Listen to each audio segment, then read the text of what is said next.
Why is Stan Lee in the studio, Gavin? He's creeping me out. He's contractually obligated. Just because I mentioned the word Marvel, he has to... Just get him out of here, because I don't even know if he's still alive or not. The following podcast contains... Because cursing is becoming more and more common, you will leave with a better knowledge of curse words, and you will be proud that you are well educated. Explicit language.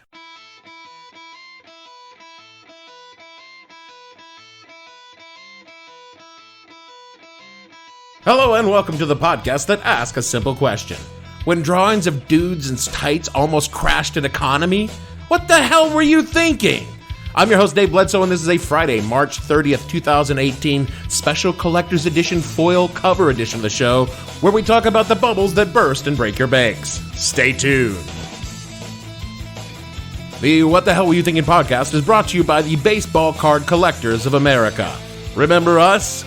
We were the big thing once upon a time, the hidden treasure in your toy box. Now, you can't even give us away. You can't even trade us for a Beanie Baby. Oh, sure, you could sell your Honus Wagner card, but you don't have a Honus Wagner card. In fact, we don't even have a Honus Wagner. We've just got boxes and boxes and boxes of Bo fucking Jackson. The Baseball Card Collectors of America want to remind you that what is valuable today is shit tomorrow, so give up hope now. Bo fucking Jackson. How could we have gone in on that guy? They're not even worth $1. The Baseball Card Collectors of America. Honestly, your childhood isn't worth anything to anyone but you, and really, it's probably not even worth that much to you. So without further ado, let's get into the actual factors and examine these factors that led up to the perfect storm that is 1990s comics. So let's start off by briefly summarizing all of the factors that I believe ultimately led up to the comic book crash of the 1990s. And those are nostalgia and the collecting of comics, the release of Watchmen and Dark Knight Returns and that kind of shift to darker stories, the comics direct market, the rise of the rockstar artist, and comic book speculation. A few years back, I went through the standard white male midlife crisis, variant number 6, in which I became very enthused with purchasing my childhood. The result of this was not an insignificant expenditure of funds I did not have to spare on copious amounts of 70s and 80s tabletop role-playing games. Kind of like a Dungeons and Dragons thing. Yeah, it was more like every game that came out between, say, 1974 and 1994. And which, if you were familiar at all with the genre... Seems excessive. Mm-hmm. Good God, it was. Excessive and incredibly expensive. But when you're a white dude in his mid-40s coping with the realization you will not be living the dreams of your youth, whether those dreams were being the lead singer of Van Halen or captain of the Starship Enterprise, you do what you gotta do to address that sudden crippling existential anxiety. I got off light. I don't have alimony, child support, and payments on a brand new sports car. So I figure if I bought a few D&D books, I can live with it. One of the things I learned while on this buying binge was something about the business of role-playing games in the late 80s and early 90s. As I was buying up the massive amounts of books on eBay in a frenetic desire to be complete, I realized most of what I was buying was... shitty. Very shitty. God, they were making a lot of products, not just TSR, but dozens of companies all producing as much gaming materials just as fast as they could. This caused a massive glut of product on the market, and... the company's gonna lose a shit ton of money. Oh, yeah. They lost a shit ton. I mean, they'd made a shit ton, but they lost all of it and more. So much that basically the entire gaming market collapsed and the young nerds moved on to collectible card games like Magic the Gathering and Pokemon, which did not require an inconveniently large set of buildings to tote around their gaming collections. Now, what was funny is because all of us first-generation children gamers are of roughly the same age, each of us arrived at the aforementioned midlife crisis at roughly the same time, and we all started buying up those books, causing a second mini bubble in old role-playing games books. Fool me once. Shame on you. You fool me, we can't get fooled again. Come to find out, you can get fooled again. And if anybody wants to buy some role-playing games books, hit me up on Twitter, all right? Now, speaking of massive piles of moldering paper that are essentially worthless, let's move on to today's topics. Let's talk about comic books. Is that what you guys wanted to talk about? Oh, what did you think I was going to talk about? The nation is still hanging between the sword of Dickocles with a very real chance we'll see Trump's peeing on CNN at any moment. I'm running for the shelter of nostalgia here. Now, I went on a deep dive this week on the history of Marvel versus DC Comics, which is the world war of the comics universe. Well, one of the many world wars anyway. We didn't really have anything like that in the role-playing game universe, partly because TSR dominated the market from beginning to end, but mostly because the fighting was confined to TSR itself. Yeah, and look how well that turned out. I've been reading a book called Slugfest, inside the epic 50-year battle between Marvel and DC, which is filled with details drawn from first-person accounts, industry reports, fan magazines, and business data on the fight between the two giants of comics. It's fucking fascinating. I mean, I just thought these guys were Bunch of nerds. But this book is way more like Mad Men than Mad Magazine. Although, considering at the time, Mad Magazine was probably also radically Mad Men. The story is loaded with egos, betrayal, oodles of money, rises and falls, fuck-ups and brilliance. If someone is not doing a story for Netflix, I need someone at Netflix to call me right now. Yeah, David's the executive producer. I could do a 5-part series on this book alone. Well, actually, I couldn't because that would require me to do a lot of research and reading. And frankly, I don't have the time, effort, or really the motivation for that kind of work. Better to just talk a bunch of shit that I only tangentially know anything about. You certainly have a knack for it. Okay, remember back in the 90s when all of a sudden everyone and their mom were buying comic books? Of course you don't. That's why you're listening to this podcast rather than doing something valuable with your time. Anything but this.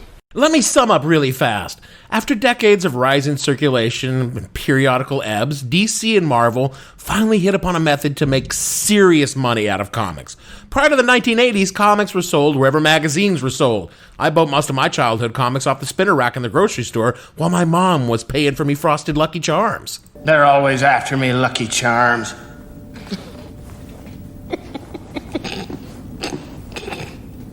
What? Why does everyone always laugh when I say that? Problem was, the magazine model had a bunch of flaws, the biggest which was that the comic didn't sell. They came back to the publisher as a return, and the distributors would universally say, "Give me my fucking money back." As you might expect, this was a problem. Well, Marvel figured out a few important things. The first one was that kids, who were traditionally the target demographic for comics, did not what we have today call disposable income. Second, there were, however, a lot of people who did read comics who did have disposable income. You know. Nerd!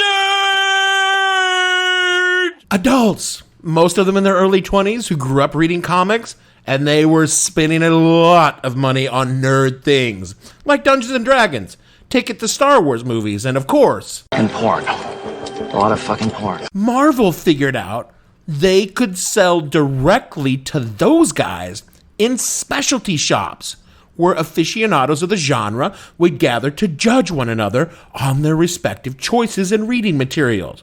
We know them as comic book shops. This new direct market from the publishers meant that shop owners who bought the books from distributors at a cheaper rate than before, with the caveat that what you bought, you kept, even if it didn't sell. And with as little as $300, you could buy an account with a distributor, open up a shop wherever you could find the space. There had been comic book shops since the 60s, but the 80s saw an explosion of local shops everywhere, from relatively high-end stores and shopping malls to literal shipping containers opened only a few hours a week. Classy. These places were classic American small businesses ran almost exclusively by passionate comic book people. Well, sir, I don't believe we've ever met. My name is Jeff Albertson, but everyone calls me Comic Book Guy. Well, I'll just call you friend. And they were in it not for fame or fortune, but to spend as much time possible enmeshed in something they love. Pop culture paints them as losers, but this is exactly what everyone says they want to do with their lives, and these fuckers actually did it. Suck it, loser. They were also the ones to suffer when the inevitable crash came, but I'm getting ahead of myself. Without even realizing it, the comic book market exploded. By the mid-1980s, comics went mainstream thanks in large to an influx of new artists and writers who had the crazy idea that comic books did not have to be for kids. Artists like Frank Miller's gritty characters and brooding art style influenced a generation of creators and readers. All of a sudden, you could be caught reading a comic book in public and not get your ass kicked.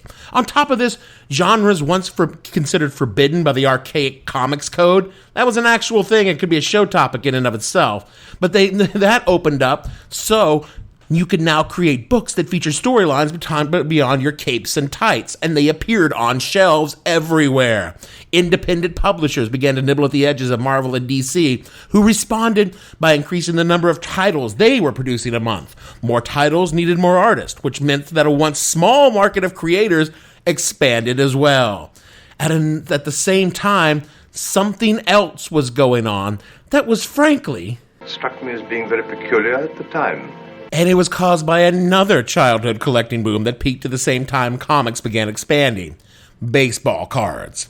For no adequately explored reason, baseball cards became a thing in the 80s, and because there was a lot of money floating around out there, some rich douchebags decided that they needed to have their childhoods in collector's conditions and paid an obscene amount of money for little pieces of cardboard that came with bubblegum back in the 1950s. The fool and his money are lucky enough to get together in the first place. It was the 80s, all right? There were a lot of fools in their money. So what happened is some dipshit paid a lot of money for old baseball cards, and that got some other different dipshits thinking their old comics were worth money as well. Dipshits being dipshits, all of a sudden, those old comics were worth money.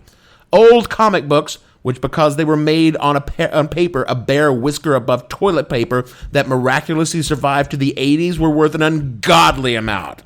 This caused people to think that maybe comic books being made at the time were also worth money, and they began to buy them up like mad. They bought one to read and 11 to keep for posterity.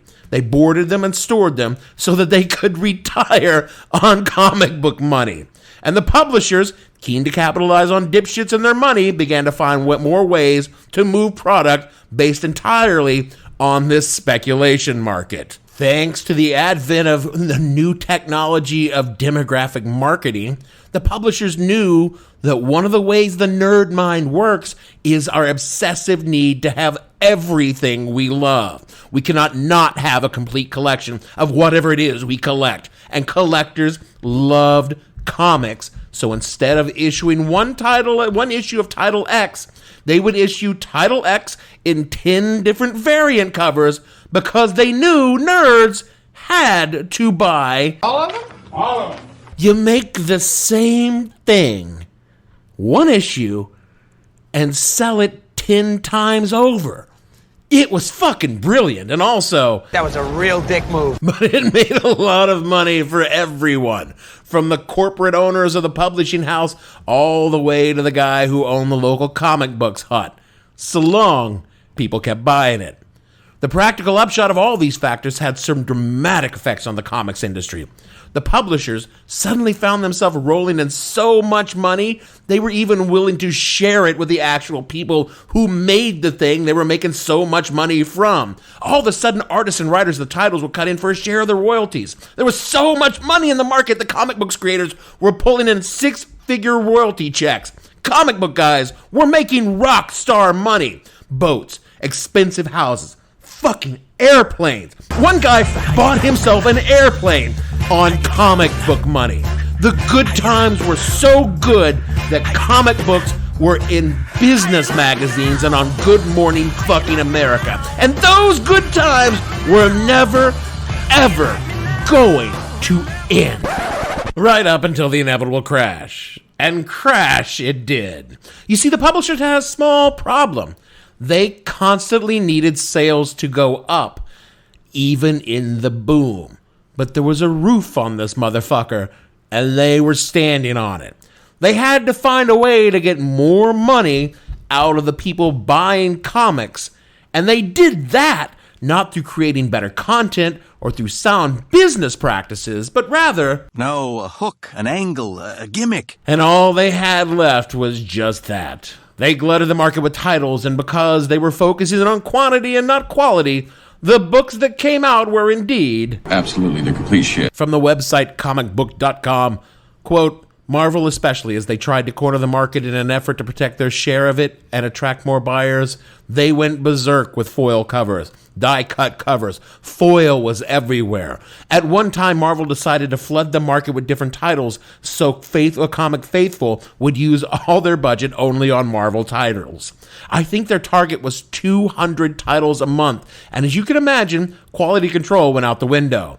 Whereas Marvel was dry humping the market to try and save its financial skin, DC benefited greatly from the promotion that their Death of Superman story arc that was created when media outlets like CNN and the New York Times caught wind of the company's intentions. It didn't matter that DC had killed Superman 12 times in story arcs from 1944, 1950, 1957, 1958, 1961, 1962, 1963, 1966, 1968, and 1984, and twice in 1987. People went nuts. Superman 75, the death issue, tallied the biggest one-day sale ever for a comic book, with nearly 3 million copies being printed in the first run and 6 million when reprints are counted, unquote. By the time this manic rush for comic gold was over, the core of the market, the collectors and diehard fans who sustained the publishers for decades, said, "Oh man, this thing. That's it. I'm done. I'm out." They wanted good titles, strong art, compelling stories. What they got was foil covers and rapacious publishers who were milking them for every cent they could get. They didn't stop buying comics.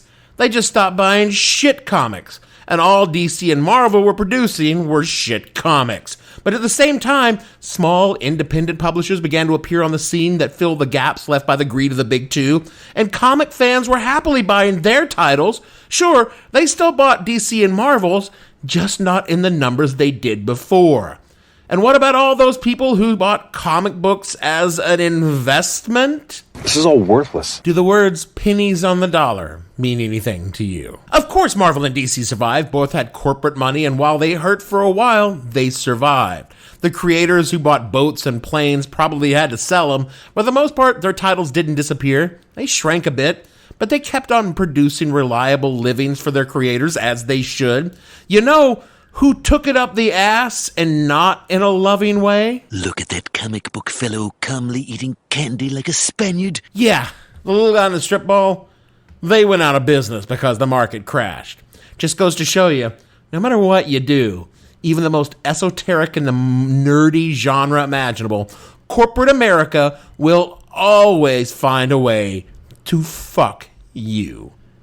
You know, if you love something, by all means embrace what you love. My best friend has a giant comic collection, but she's not doing it because she plans on retiring on that collection. She does it because she loves comic books. Is she savvy about the books she buys? Does she invest money in buying issues with good return on investment and pays for grading and artist signatures? Yep, she sure does. But she knows there's no conceivable reality where these books are going to make her rich. She does it out of love, which is supposed to be at the core of all nerd culture. Love the thing you love with some sense of reality. Your humble host himself has pruned his role-playing game shelf back enormously. I sold off most of my collection a few years back and made a little bit of money on the deal, but even as I speak, the market for these books is in a much smaller bubble of its own, and one that's about to crash and crash hard because Hasbro, who owns almost all the intellectual property from TSR, has finally decided to open up their vaults to print on demand. So you no longer need to enter the collector's market to buy a book you had as a kid. You pay $20 or $30 and you have a brand new copy on your desk in about a week. And you can hear the howls of eBay sellers if you listen. Oh, look, there's a new way to give money to massive corporations that own my fucking memories. And pretty soon, I'm sure Disney will own those too. Most of all, you have to remember that corporations own your childhood and they do not give a fuck about you. You're a dollar sign to them. DC and Marvel exist to market your nostalgia and package the things you loved as a kid to a new generation as an endless stream of mass-market blockbuster movies and TV shows. Everything you ever loved will be packaged, processed, commodified, and regurgitated in order to extract the highest possible dollar amount from the material. It will be recycled, reused, and repurposed into any form that comes along in order to drive you to purchase in that new form. How many of you bought fucking Blu-rays when you already own the DVD? It's the same fucking movie. And let me tell you this, you best hope that we never figure out how to digitize the human brain, because I guarantee you Disney will find a way to reissue a special collector's edition foil cover of you someday. For a limited time only, buy back Grandpa in all of his original glory in deluxe edition download-only version for VR and neural net playback. Because they already own your memories, they might as well own the memory of you as well. That is it for our show this week. Can someone come pick up Stanley? I just put a mirror under his nose. He seems to be alive.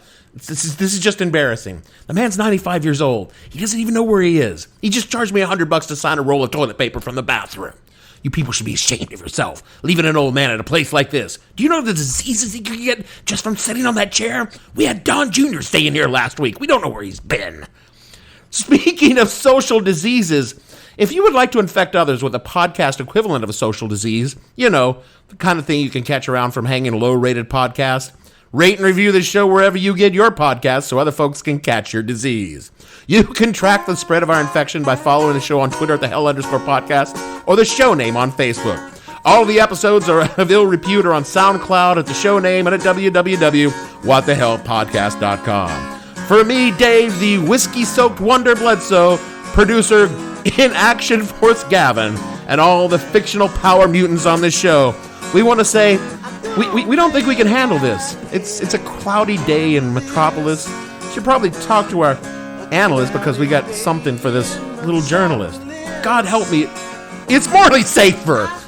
We'll see you all next week.